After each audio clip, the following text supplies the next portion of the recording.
I hired Texas Consumer Credit Repair to fix my credit, to help me out. I had some problems. I got divorced, I went on disability and things like that.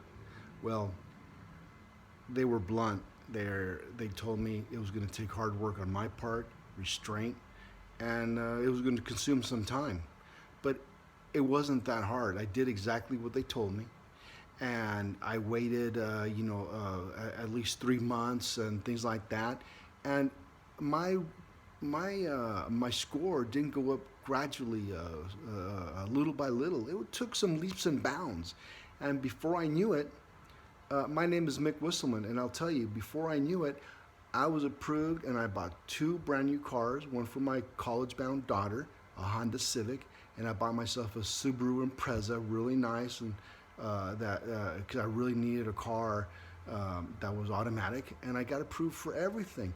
My credit's still going up, and I'm still doing what they tell me, and I couldn't be more satisfied. If you need credit repair, go to Texas Consumer.